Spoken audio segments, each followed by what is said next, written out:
문학 채널 라디오 소설 백영열작 곰배령.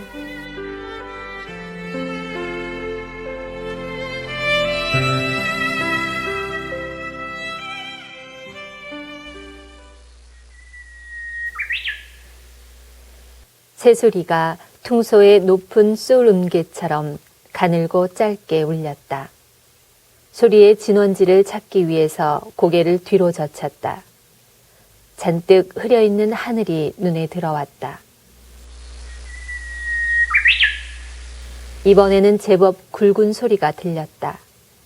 소리를 보아 분명히 같은 놈은 아니었다.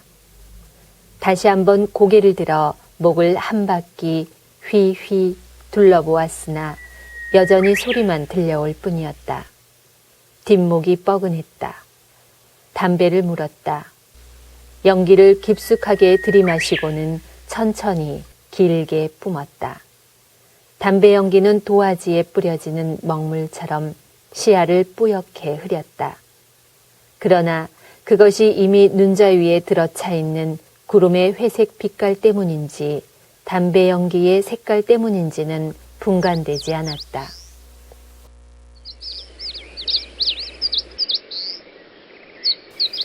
산으로 오르기 위해 등산화 끈을 고쳐매면서도 이곳이 내설악 깊은 골이라는 실감을 할 수가 없었다. 오랜 시간 동안 자동차에 시달린 나를 맞이한 것은 손에 닿을 듯 내려앉은 야트막한 산, 그리고 그 산허리를 두르고 있는 잿빛 구름이었다. 며칠 전 느닷없이 녀석이 전화를 해왔다.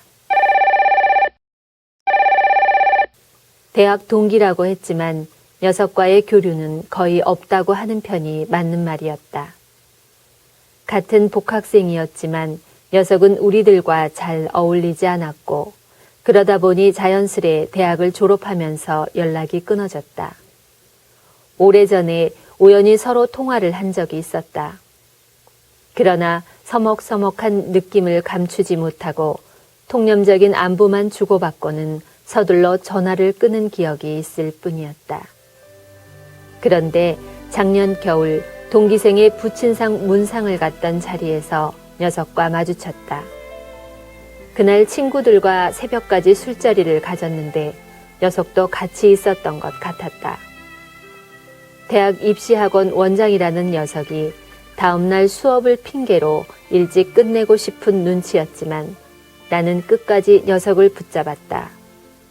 지금 생각해도 그 점에 대해서는 스스로 이해가 가지 않는 부분이었다. 술 기운 탓이려니 했다.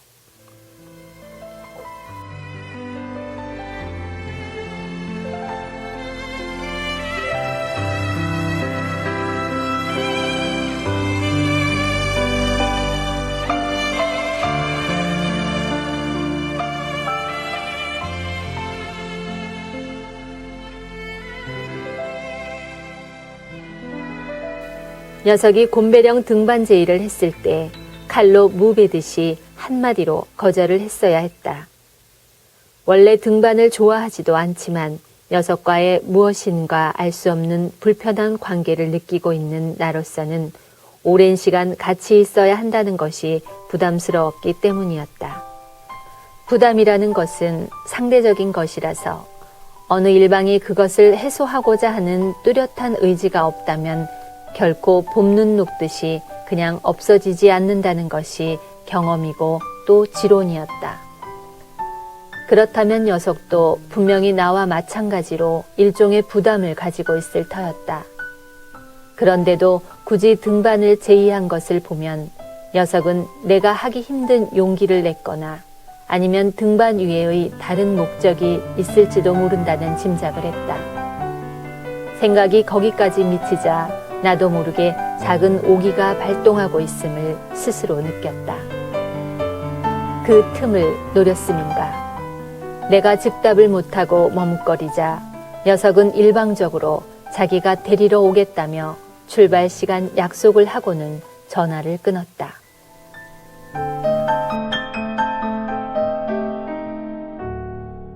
애초 오늘 등반은 녀석의 부인이 활동하고 있다는 인터넷 야생화 카페에서 계획된 것이라고 했다. 하지만 예상외로 호응하는 회원이 적어 공식적으로 취소가 되었으나 그중 뜻이 맞는 몇몇 회원이 그것에 상관없이 길을 나서기로 한 모양이었다. 그런데 정작 모임에 나온 회원은 한이바람이라는 닉네임을 가지고 있는 녀석의 부인과 자신을 민들레라고 소개한 40대 초반의 여자가 전부였다. 그리고 카페 모임과는 전혀 상관없는 민들레의 친구인 여자가 동행하였다. 여자는 하얀색 블라우스 위에 하늘색 니트웨어를 입고 머리에는 빨간 등산모를 쓰고 있었다.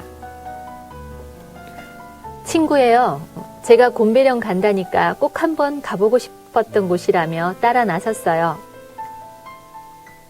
여자는 하늘색 니트웨어를 벗어 허리에 두르고 양 소매를 묶으면서 목례를 했다.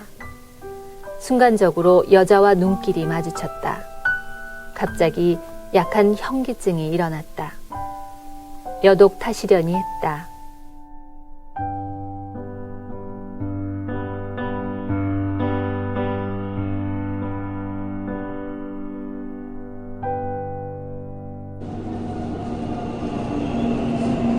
분당에서 녀석의 차에 오른 후 몇 시간 동안 타고 왔는지 기억에 없다.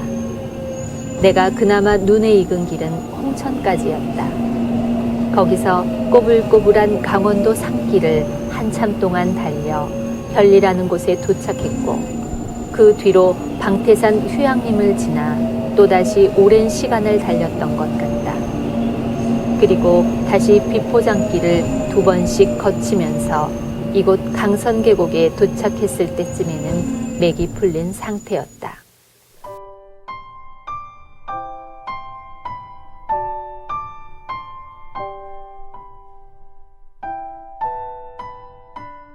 날개를 팔랑거리며 연속적인 포물선을 위아래로 타원을 그리듯이 날고 있는 흰나비 한 마리가 시야에 들어왔다. 흰나비는 지표 위를 손에 잡힐 듯 날고 있었다. 여자의 어깨 위를 스치듯 지나가면서 나비는 잠시 여자의 하얀 블라우스와 동색이 되어 숨었다가 이내 벗어나왔다. 나비의 궤적을 따라가던 시선이 갑자기 여자의 뒷덜미에서 멈추었다. 원인 모를 아픔이 조각나면서 뭉게구름처럼 눈앞에서 피어올랐다.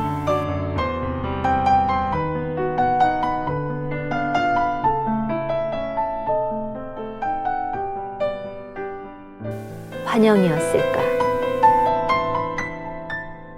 도시에서 좀처럼 구경하기 힘든 나비를 본 때문일까?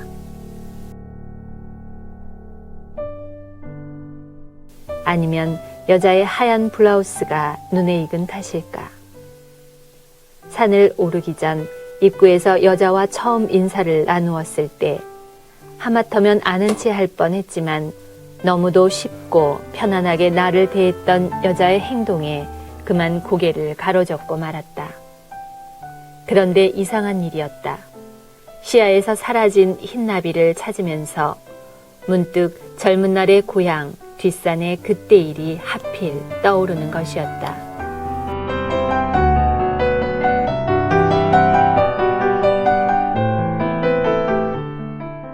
처음이자 마지막으로 본 맞선이었다.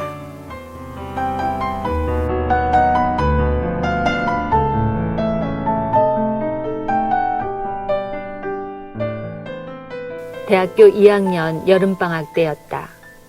고향집 바깥의 헛간에서 두엄을 손질하고 있을 때 옆집 중학생이 쪼르르 달려왔다. 엄마가 식혜를 만들었는데 잠깐 목을 축이라는 것이었다. 아주머니는 평소 지나칠 정도로 나를 과대평가하고 있는 듯 했는데 나중에 내 혼사를 당신이 책임지겠노라고 입버릇처럼 말하곤 하여 나를 부끄럽게 만들곤 하였다.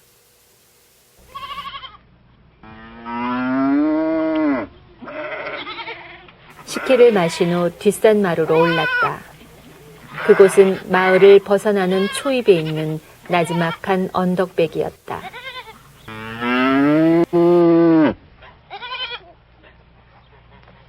마을에서 초등학교로 가는 길목이었고 여름철 우리들의 놀이터였다.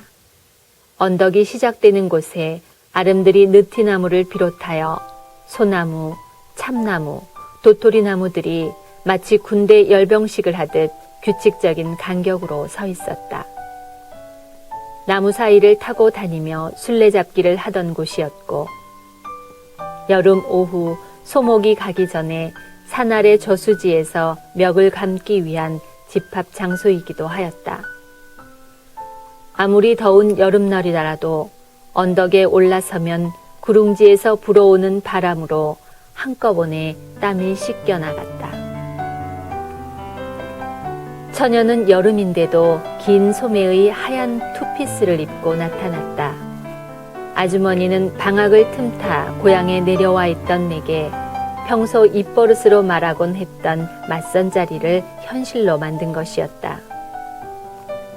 식혜를 마시러 아주머니 집의 대문을 밀치면서부터 느꼈던 야릇한 분위기. 그리고 마루에 앉아 내가 들어오는 모습을 뚫어져라 주시하던 낯선 아주머니들의 모습에서 이것이 맞선 자리라는 것을 금방 알아챘다. 언덕 위로 올라오는 처녀의 모습을 처음 대했을 때 시골 처녀라는 단어가 주는 촌스러움과 투박함을 상상하고 있었던 나는 작은 충격을 받았다. 전형적인 도시미인의 모습이었다. 하얀 투피스에 세련된 옷차림뿐만 아니라 그 어느 곳에서도 시골티를 찾아낼 수가 없었다. 그런데 유독 옷깃 끝에 달린 하얀 나비 모양의 레이스에 시선이 자주 갔다. 그리고 그것은 그대로 뇌리에 각인되었다. 2시간 동안 혼자 떠들었던 것 같았다. 처녀는 이따금 고개를 끄덕이며 동조하는 신용을 하였고 또 조심스럽게 내 생각의 진위를 묻기도 하였던 것 같았다. 화제는 그 당시 내가 고민하고 있었던 존재론에 대한 것이었다. 다소 지루하고 딱딱할 수 있는 이야기였지만 처녀는 인내심을 보였고 자신의 주장도 짤막하게 내세웠던 기억이 난다. 그 뒤로 다시 처녀를 만날 기회는 없었지만 그날 이후 시골에 있을 며칠 동안 처녀의 환상에 사로잡혀 나도 모르게 뒷산을 오르곤 했다. 20년이 지난 지금까지 간혹 친구들 입에서 맞선 이야기가 나오면 그때 일을 기억해내고는 원인 모를 안타까움을 느끼곤 하였다. 물론 젊은 날의 추억의 한편일 수도 있다. 그러나 끝모를 깊은 곳까지 뿌리를 내리고 있는 기억의 실체는 다른 것이었다. 그날 처녀에게 했던 말, 젊은 시절에 내가 인생을 어떻게 규정지었으며 앞으로 어떠한 삶을 살 것인가에 대한 나만의 논리가 거기에 묻어있기 때문이었다. 그것은 일종의 향수일 수도 있었다. 이제는 퇴색해버렸을지도 모르는 원리와 가치관, 어쩌면 영원히 상실해버리고 남아있지 않을 수도 있는 순수에 대한 집착, 일종의 열정일 수도 있었다.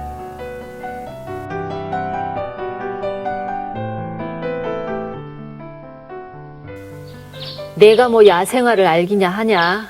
이 판에 마누라 점수 좀 따려고 운전기사 노릇을 자청했지. 그런데 혼자 가기가 좀 못해서 누구 마음에 맞는 친구라도 같이 갔으면 했거든. 술 친구라면 더욱 좋고. 그런데 자네 얼굴이 바로 떠오르더군. 사실 난 자네가 혹시라도 거절할까봐 내심 조마조마했거든. 녀석이 어느 틈에 다가와 툭 던진 말이었다. 또다시 새소리가 울렸다. 이번에는 고개를 젖히지 않았다. 어차피 눈으로 확인되지 않을 것이라는 생각이 들자 찾아보려는 노력을 아예 포기하고 말았다. 초점 잃은 시선 가장자리로 회색 하늘에 물든 낮은 산의 능선만이 희미하게 나뭇잎 사이로 들락거렸다.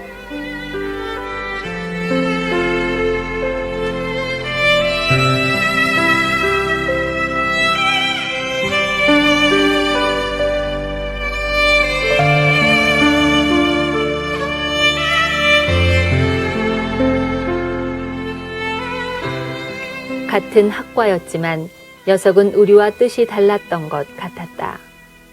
대부분의 친구들이 목표했던 고시에 대해서는 애초부터 관심이 없는 듯 했다. 그렇다고 눈에 드러날 만한 특별한 것도 보이지 않았다. 얼른 보면 그저 그렇고 그런 평범한 학생이었다.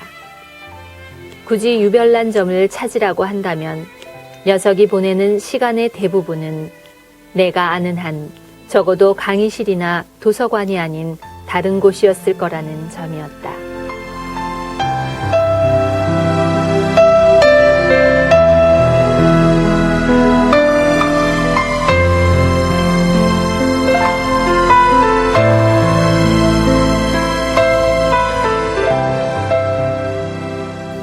2학년 말쯤이었다. 학교 앞 지하 막걸리 집에서 우연히 술자리를 한 적이 있었다. 다음 강의 시간을 무료하게 기다리고 있는데 마침 녀석이 지나가다가 내 손을 이끌었던 것이다. 수업이 아직 남았다고 하였으나 막무가내였다.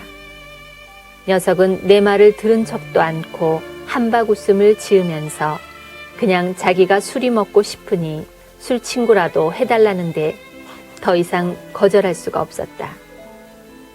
술기운이 제법 올랐을 때 녀석은 심각한 표정으로 의외의 말을 꺼내 나를 당황하게 만들었다.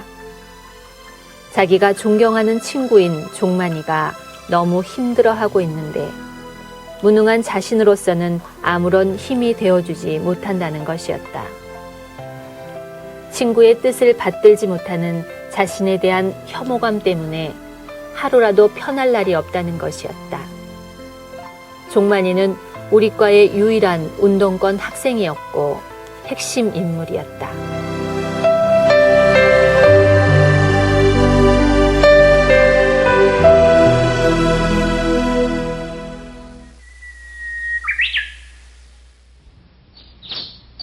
어제 인터넷으로 곰배령 사진을 보았는데 너무 아름다워요. 그 영화 있잖아요. 사운드 오브 뮤직. 그리고 주인공인 수녀 이름이 뭐더라? 맞아, 마리아. 그 마리아가 노래하던 푸른 초원 있잖아요. 바로 그런 곳이래요. 그렇게 넓은 곳은 우리나라에서 이곳밖에 없대요. 여자와 어깨를 나란히 하고 가던 민들레가 뒤를 돌아보며 활짝 웃었다. 나는 여자의 야인 어깨와 비교되는 민들레의 적당한 풍만함이 보기가 좋다는 생각을 했다. 그러고 보니 군더더기 없는 깔끔한 외모나 세련된 몸차림에서 도시풍의 냄새가 물씬 풍겼다. 어딘가에 어둠이 깃든 듯한 여자의 표정과는 대조를 이루고 있었다. 나는 갑자기 무엇에 홀린 듯이 빠른 걸음으로 여자에게 다가가서 불쑥 말을 붙였다. 혹시 우리가 한 번이라도 만난 적이 있나요? 결국 말을 뱉고 말았는데 그것은 굳이 확인을 해야 할 필요성을 느껴서가 아니라 목까지 치밀어 오르고 묻고 싶은 욕구를 참지 못했다는 것이 정확한 표현일 것이다. 그러나 여자는 한치 망설임도 없이 고개를 가로저었다. 나는 다시 고향이 혹시 여주가 아니냐고 묻고 싶었다. 고개를 숙이고 있는 여자의 옆모습은 아무리 보아도 눈에 익었다. 여자가 이미 아니라고 부인했지만 처음 대면했을 때의 느낌이 계속 이어지면서 의식의 흐름은 까마득히 잊고 있었던 오래된 또 다른 기억의 한 단편에 머물러 있었다.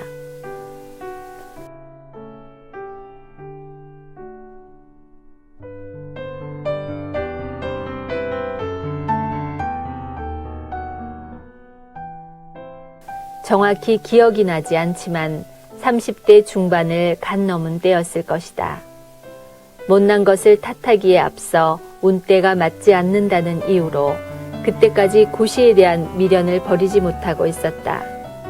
뒤늦게 들어간 직장 생활이 원만할 리가 없었다. 이단아로 취급받으면서 나의 방황은 도에 지나칠 정도였고 초라한 자신의 모습이 싫어 술로 밤과 낮을 보내던 시절이었다.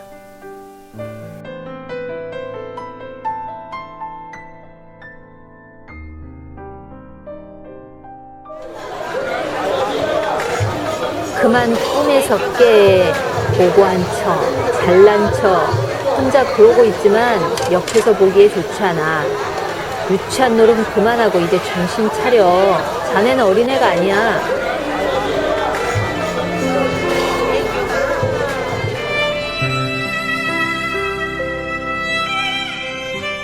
친구의 말이었다. 현실 세계로 돌아오는 길을 찾기 위하여 혼자 기차 여행을 떠났다.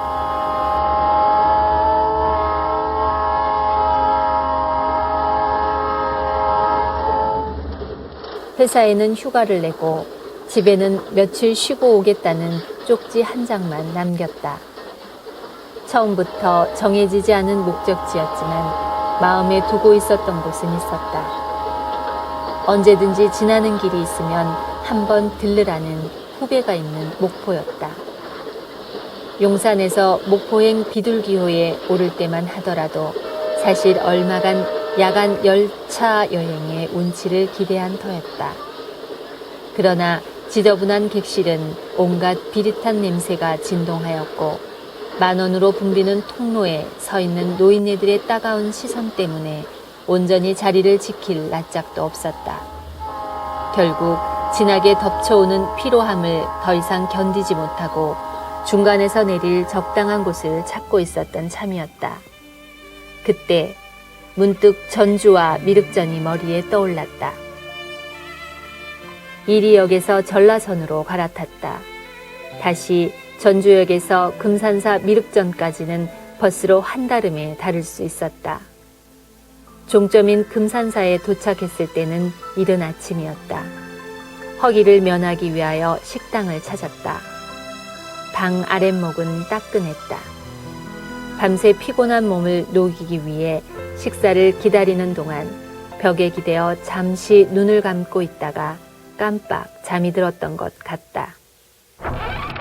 상을 들이는 기척에 깜짝 놀라 선잠에서 깨어 눈을 떴다.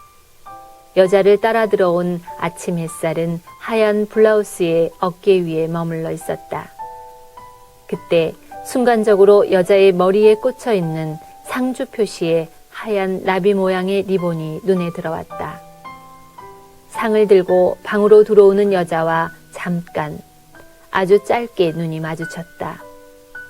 나는 갑자기 머리를 둔기로 얻어맞은 것처럼 멍한 표정으로 여자의 얼굴을 뚫어지게 바라보았다. 혹시 더 필요하신 거라도... 수저를 들 생각도 않고 있는 나에게 여자는 들릴 듯 말 듯 낮은 목소리로 물었다. 실례지만 고향이 이곳인지... 여자는 대답을 피하고 돌아섰다. 나는 순간적으로 여자의 눈에서 10년 전 고향 뒷산의 하얀 블라우스와 나비 레이스를 떠올렸다. 여자가 나간 뒤 마치 내가 10년을 거슬러 고향에 와 있다는 착각에 빠져 있었다. 기억을 되살릴수록 이 여자가 분명히 그 처녀임에 틀림없다는 확신이 들었다. 어떻게 식사를 끝냈는지 기억도 나지 않았다. 여자에게 내 기억이 맞는지를 물어볼 요량이었다. 그러나 그것이 마지막이었다. 여자 대신 환갑이 훨씬 지나 보이는 할머니에게 음식값을 계산하고 식당을 나왔다.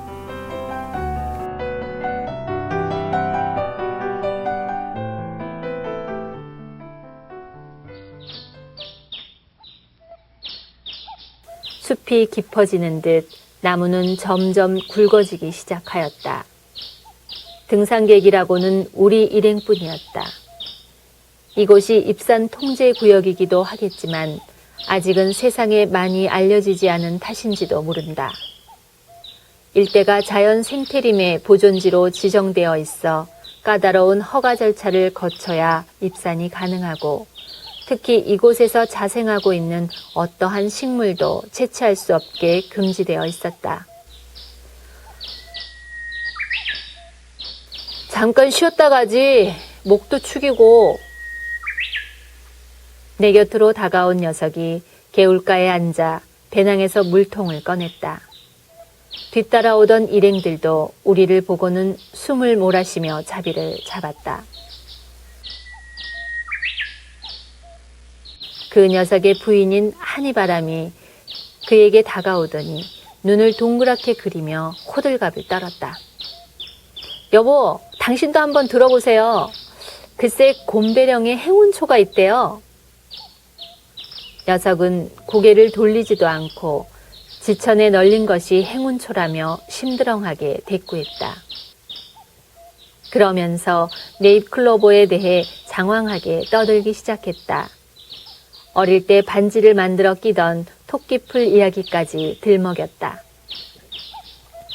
근데 그게 아니래요. 곰배령에는 우리가 알지 못하는 희귀 야생화가 많대요.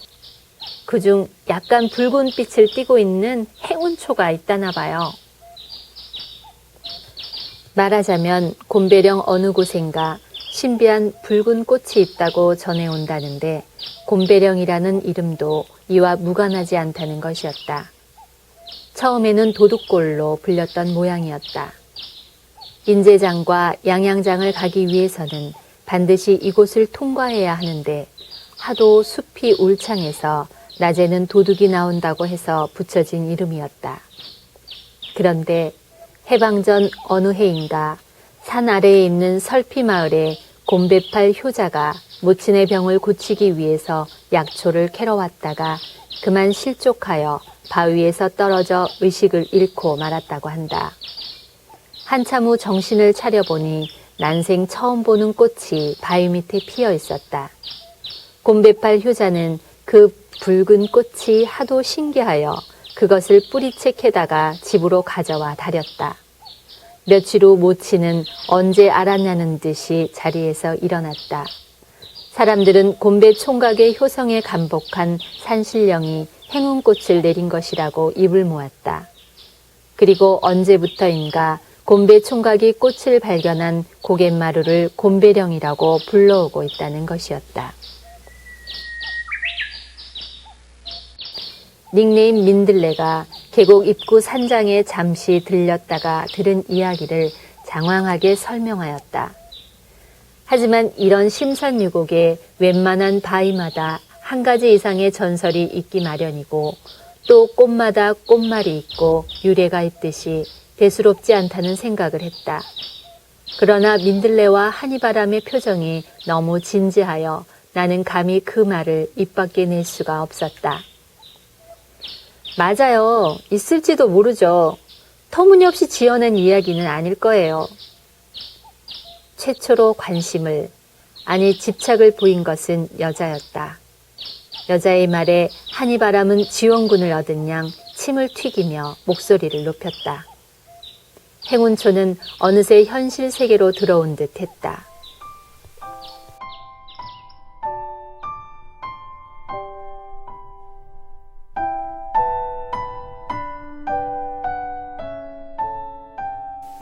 개울을 지나면서 길이 좁아졌다. 두 사람이 어깨를 나란히 하는 것이 어렵게 되자 자연스럽게 간격이 생겼다.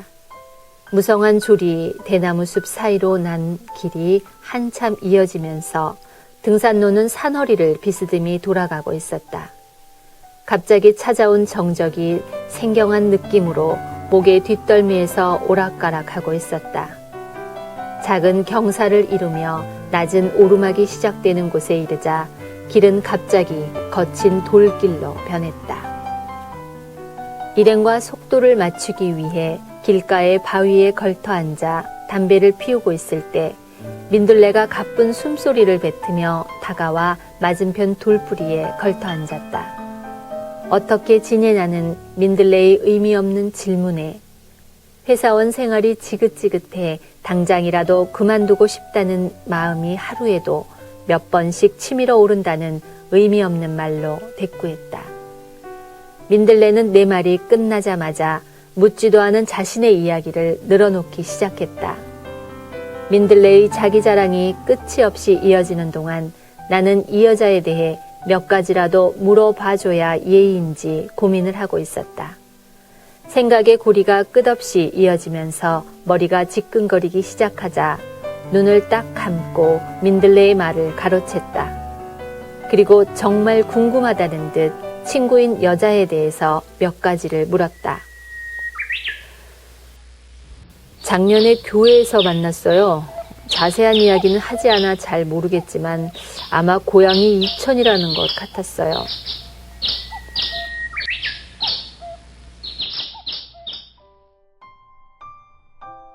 처녀의 집은 내 기억으로는 여주였다. 아주머니의 친정이 여주였고 처녀는 친정 조카였다. 여주는 당시 고향이었던 곤지암에서 버스를 2번 갈아타야 했다. 이천에서도 30분은 좋게 걸렸다. 그해 여름 방학이 끝나기 며칠 전에 망설이다가 내친 김에 여주로 간 적이 있었다.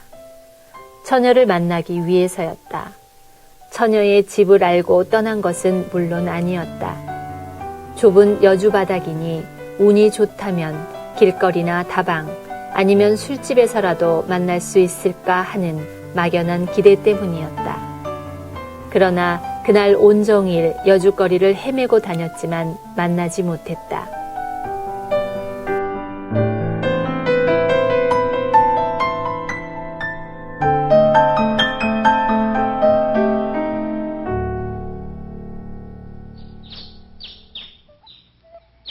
본격적인 오르막이 시작되고 있었다. 산보하듯 가볍게 걸었지만 1시간 이상 오래 걸어온 탓인지 약간 경사인데도 이마에 땀방울이 맺혔다. 산세가 깊어질수록 산이 주는 깊이는 그윽했다.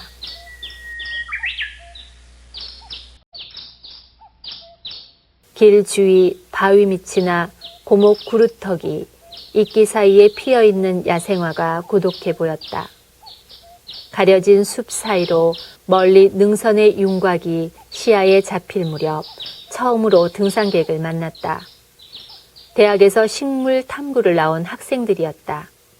한이바람과 숲을 뒤적이며 야생화를 카메라 담고 있던 여자가 교수라는 말을 듣고 반색을 했다.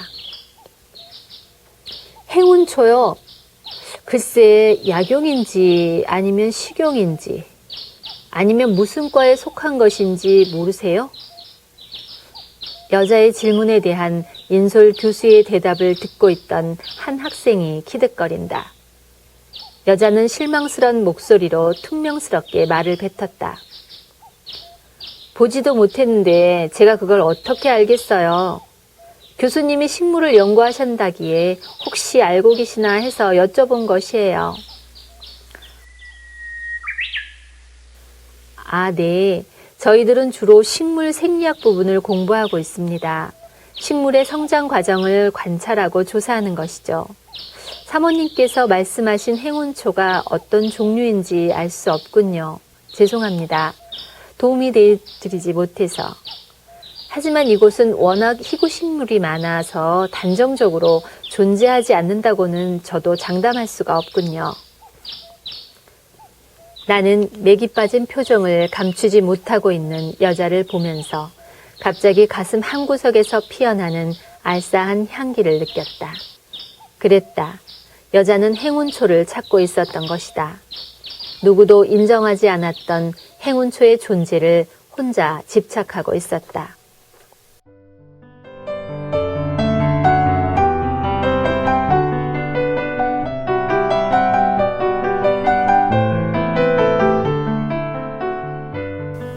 이때 나비 한 마리가 야생화 사이로 미끄러지듯이 유영하고 있는 모습이 눈에 들어왔다. 여자를 볼 때마다 이미 내게는 잊혀진 나비의 기억이 자꾸만 새록새록 떠오르는지 알 수 없는 일이었다. 나비의 색깔과 닮은 여자의 하얀 블라우스 때문일까? 정말 모를 일이었다. 어쨌든 나로서는 원하지 않는 일이었다.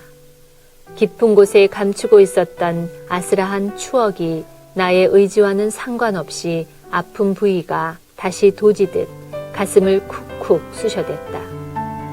여자는 10년을 주기로 하여 나비의 모습으로 내 눈앞에 나타나고 있는 셈이었다.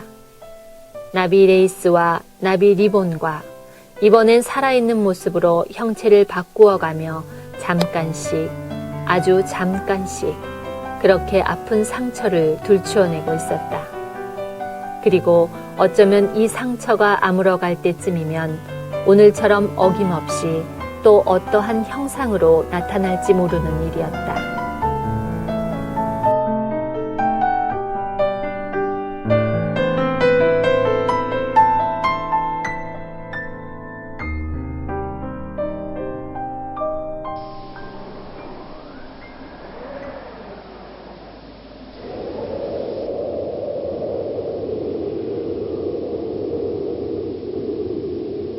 바람이 제법 거세게 쏟아져 내려온다. 고갯마루의 바람 세기가 만만치 않음을 미루어 짐작할 수 있었다. 곰배령의 초입은 하늘이 열린다는 느낌을 받는 곳에서부터 시작되었다. 재촉하는 걸음걸이 뒤로 밀려나는 나지막한 나무숲의 행렬이 끝나자 갑자기 몸이 위로 우뚝 솟아오르는 느낌이 들었다. 이제 시야의 정면을 가로막는 것은 세찬 맞바람뿐이었다. 바람은 방향이 없었다. 넓은 초원지대는 산 아래로부터 거칠 것 없이 휘몰아치는 골바람의 나신을 드러내고 있었다. 깊은 계곡을 지쳐 나온 상곡풍이 양쪽에서 병풍처럼 가로막고 있는 전봉산과 호랑이 콧배기 사이에서 더 이상 갈 곳을 잃고 마지막 생명의 불꽃을 사르는 듯 했다.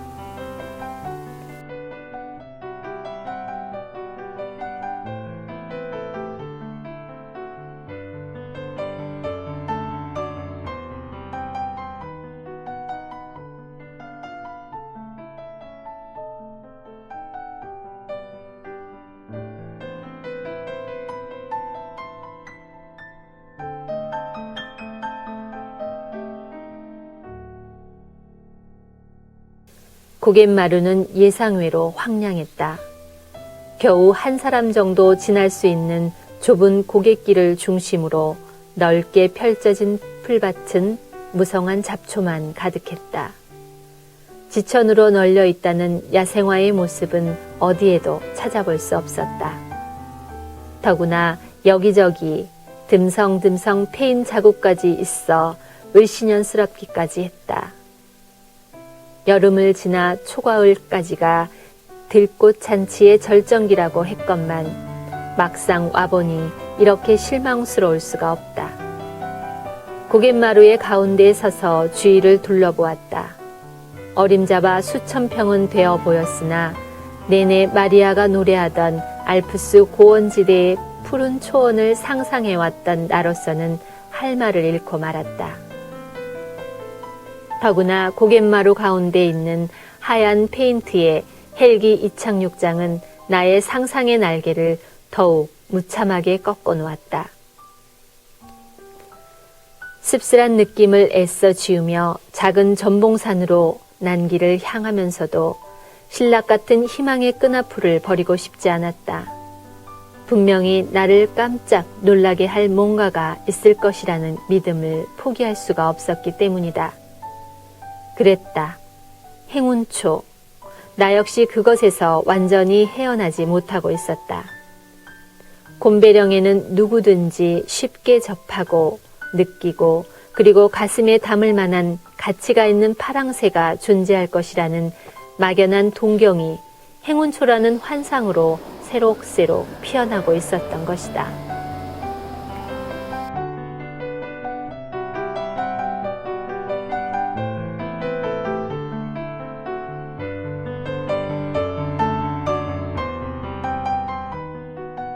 정말 대단하네. 산 정상에 이런 넓은 초원이 있다는 것이 믿기지 않구먼.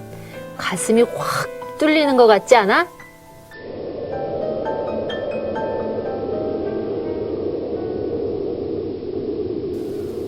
언제 올라왔는지 녀석이 바람을 맞이하듯 두 팔을 마음껏 벌리며 나에게 동의를 구했다.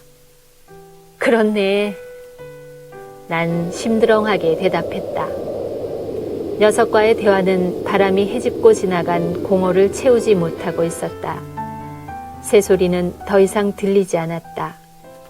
지대가 너무 높기 때문이라고 생각했다. 산 중턱에 오를 때까지만 하여도 언뜻 약하게나마 들을 수 있었던 것 같았는데 이제는 아예 들리지 않아 다소 우울해졌다. 차례로 고갯마루로 올라선 일행은 처음 맞닥뜨린 풍경에 감탄사를 한번 내뱉는 것으로 거칠게 인사를 하고 사방으로 흩어졌다. 혹시 행운초가 있다는 말을 믿는 것은 아닐까? 그들의 행동은 그렇게 보였다. 고개를 숙이고 풀숲에서 뭔가를 찾는 모습은 마치 어린아이들이 소풍 가서 보물찾기를 하는 것 같았다. 그러나 고갯마루의 날씨는 추웠고 바람은 거셌다. 숨 고르기가 힘들 정도로 제멋대로 서로 부딪히는 고갯마루의 맞바람은 결국 일행들의 다음 행동을 자연스럽게 체근하고 있었다. 짙은 회색으로 머리맡까지 내려앉은 하늘에 일행 모두 무표정한 얼굴로 모자이크 될 즈음 누가 먼저라고 할 것 없이 하산길로 접어들었다. 내려오면서 나는 자꾸만 뒤를 돌아보았다. 한 걸음씩 멀어져가는 고갯마루 능선이 뿌옇게 흐려지기 시작했다. 눈에 미세한 티끌이 들어간 것 같아 손으로 끊임없이 눈자위를 비볐다. 그러나 그럴수록 시야는 점점 흐려지기만 했다. 무심하게 옮기는 걸음걸이는 둔탁한 소리를 내고 있었다. 그때였다. 아! 외마디 비명이 바람 소리를 가르며 짧게 울렸다. 나는 녀석과 함께 소리가 난 쪽으로 달려갔다. 여자였다.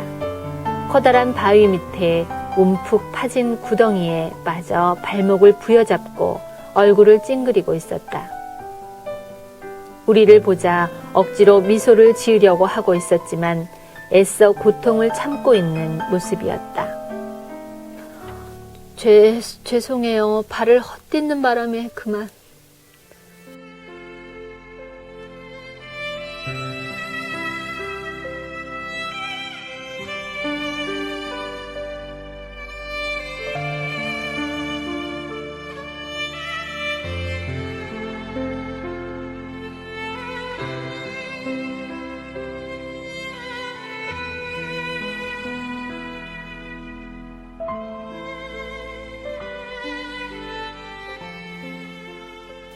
순간 나는 여자의 표정에서 절망을 읽었다. 그리고는 나 자신이 깊은 나락으로 떨어지는 느낌을 받았다. 현기증이 나면서 정신이 몽롱해졌다.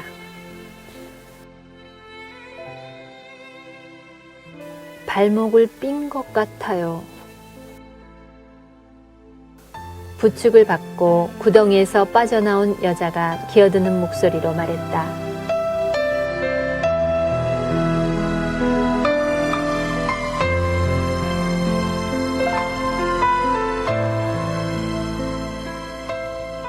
뒤늦게 달려온 민들레는 친구의 사고를 목격하고는 어쩔 줄을 모르고 있었다. 여자는 입술을 지그시 깨물며 걸을 수 있다는 표시로 고개를 끄덕였다. 그러나 얼굴 전체에 번진 낭패의 표정은 지켜보는 사람까지도 불편하게 만들었다. 그것은 일행에게 짐이 되어버린 자신이 한없이 미안하다는 표정이었다.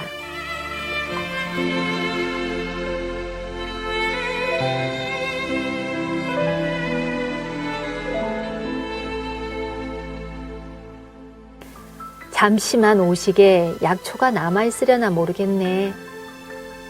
나무를 캐는 할머니를 만난 것은 행운이었다. 할머니가 일행을 안내한 곳은 산막이었다. 산막이라고 해봐야 이름뿐이지 겨우 바람을 피할 수 있을 정도의 작은 오두막이었다. 산막 안에는 나물과 약초를 담은 몇 개의 꾸러미와 함께 호미와 괭이 등이 널브러져 있었다. 할머니는 무엇을 찾는지 산막 안 이곳저곳을 뒤적이다가 구석에서 뭔가를 꺼냈다. 가지 끝에 아직 붉은 꽃이 남아있는 연녹색의 작은 나무줄기였다. 할머니는 나무줄기의 윗부분을 적당한 크기로 잘라 평석 위에 놓고 호미자루 뒷부분으로 짓지었다.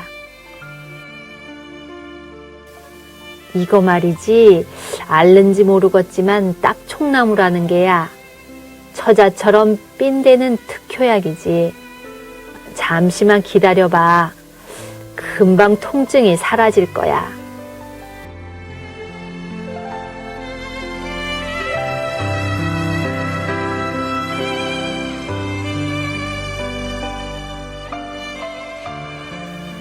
할머니는 줄기를 으깬 것을 여자의 발목 부위에 두껍게 붙이고 헝겊으로 동여맸다. 근데 할머니, 꽃이 참 예뻐요.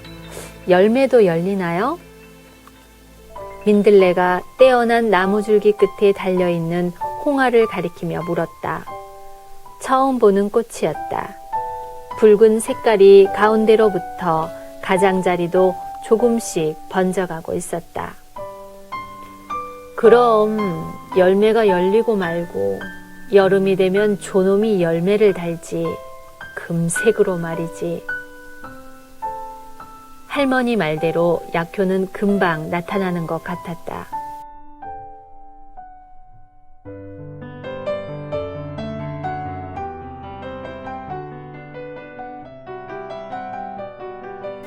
여자가 일어섰다. 일행은 좀 더 쉬었다 가자고 여자를 만류했지만 부담이 되는 모양이었다. 다리를 약간 절룩거리기는 했으나 여자의 표정은 밝았다. 내려오는 길은 시간은 더뎠으나 평화로웠다. 여자도 간간히 입가에 미소를 만들곤 했다.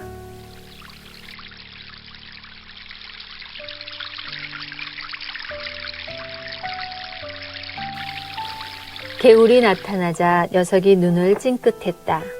갑자기 녀석의 표정이 정겨움으로 다가왔다. 작은 술병을 꺼냈다. 녀석은 뚜껑에 술을 따라 내게 건네주고는 자기는 병째로 흔들면서 건배하는 신용을 했다. 동시에 웃었다. 나는 녀석과의 오랜 숙제를 풀어야 할 때라고 생각했다. 내가 말을 꺼내기도 전에 녀석이 먼저 입을 열었다. 이봐, 김삿갓. 미안하네. 언젠가는 이야기를 하려고 했는데 그게 뜻대로 되지 않았어. 녀석은 갑자기 대학 시절 내 벼로를 들먹였다. 그때 학생의 일은 내 뜻이 아니라 큰 흐름이었다고 이해해주게.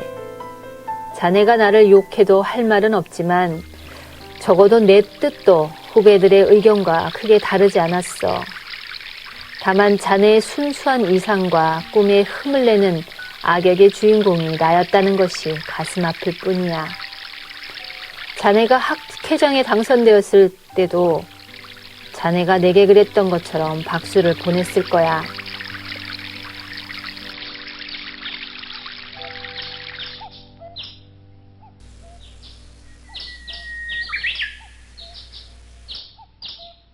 그런 일이 있었다.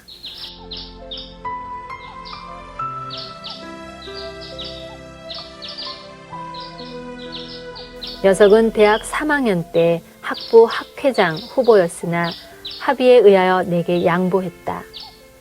그러나 당시 운동권에 있었던 녀석은 1학년 후배를 규합하여 선거 당일 일종의 구테타를 일으켰다. 나로서는 감당하기 힘든 사건이었다. 신의 존재를 부정할 만큼 세상과의 타협을 거부하던 내게 처음으로 좌절을 안겨준 일이었다.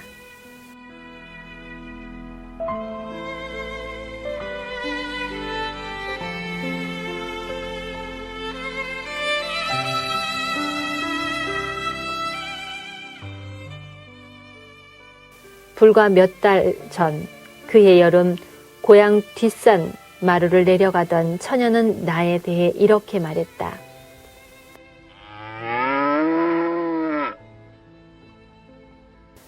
당신의 이상은 너무 높고 아름다워요. 부디 원하는 것을 이루었으면 좋겠어요. 하지만 제가 당신의 뜻을 쫓아가기에는 너무 힘들 것 같다는 생각이 드는 것을 숨길 수가 없군요.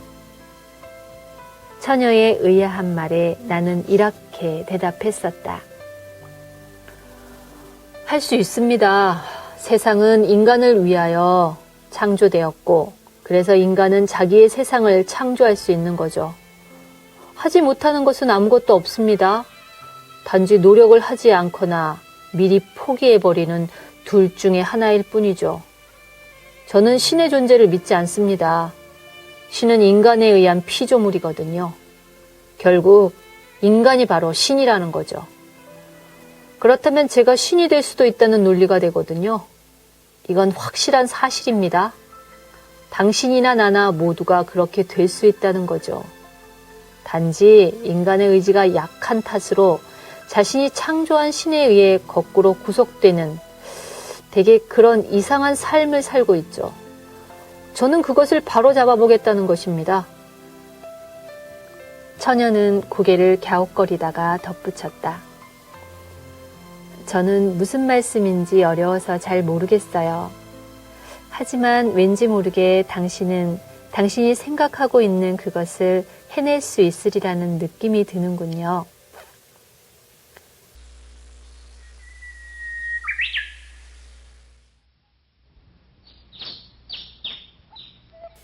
녀석은 더 이상 길게 말을 하지 않았다. 나는 씁쓸한 미소를 지었다. 말이라는 것이 꺼내놓고 보면 머릿속에 있을 때와 또 다른 어감으로 변신을 하는 것 같았다. 녀석과의 관계를 불편하게 만들었던 일은 녀석이 말했던 그 사건이 아닐 수도 있다는 생각이 불현듯 들었다. 하지만 이내 마음을 바꾸었다. 그 역시 별반 차이가 없을 것이다. 중요한 것은 녀석과 나 사이에 있었던 몇 가지 난해한 사건이 아니라 서로의 의식을 지배하고 있는 상황, 그 자체에 대한 강한 집착 때문일지도 모른다는 생각이 들었기 때문이다. 녀석과의 대화가 썩 기분 내키는 일은 아니었지만 의외로 나에게는 상큼한 느낌으로 와 닿았다. 오히려 지금까지 스스로 문을 닫고 녀석에 대해 가슴을 열지 못했던 것에 대한 안타까운 감정마저 들었다. 아마 녀석과의 보이지 않는 줄다리기가 드디어 그 끝을 보이고 있음을 받아들인 결과인 것인지도 모른다. 스스로 창조하고 키우면서 급기야 난공불락의 성체로 만들어버린 영원히 끝나지 않을 이념의 실체를 어렴풋이 깨달을 수 있다는 예감이 들었다.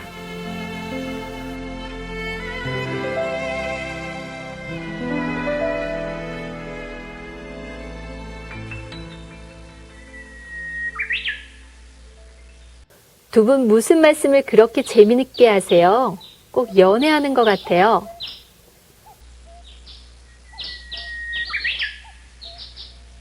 뒤따라오던 민들레가 우리의 대화를 비집고 들어왔다.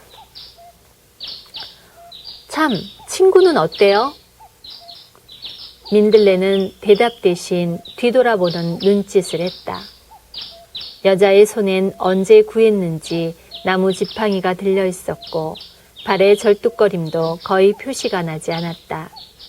민들레가 안타까운 눈길을 여자에게서 거두며 바람소리처럼 말했다. 전라도 어딘가에 시댁이 큰 식당을 하였다는데 10년 전쯤 갑자기 바깥 양반이 돌아가시는 바람에 정리하고 서울로 올라왔대요. 참 착한 분인데. 산행이 거의 끝날 즈음 기분 좋은 피로가 찾아왔다. 길이 그다지 어렵지 않았고 시간적인 여유도 충분하였기 때문에 무리하지 않은 탓도 있었다. 여자가 불의의 사고를 당하면서 들이닥쳤던 불안함과 낭패스러움도 자신이 되찾은 미소와 함께 소리 없이 사라지고 있었다. 일행은 헤어지는 인사를 서로의 미소로 대신하고 있었다.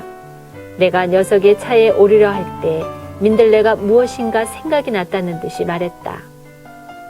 참, 친구 고향이 여주래요. 내가 내려오면서 살짝 물어봤거든요. 선생님이 묻길래 이천이라고 했다고 말했더니 웃으면서 그래요. 어릴 때 부모님이 이천으로 이사 왔지만 태어난 곳은 여주라고요.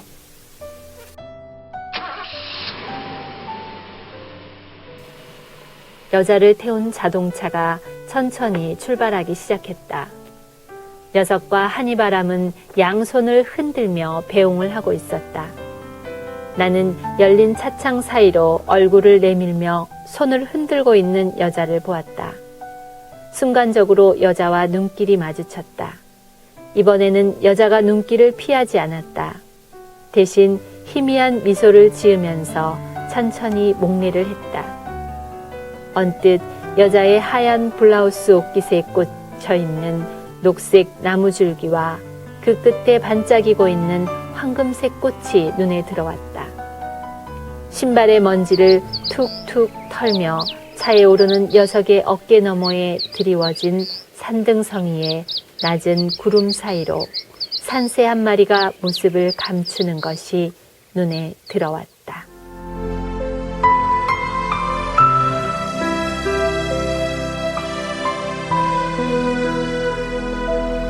지금까지 문학채널 라디오 제작국 연출 박지영, 효과 이용범, 녹음 김응식, 아나운서 최경혜였습니다.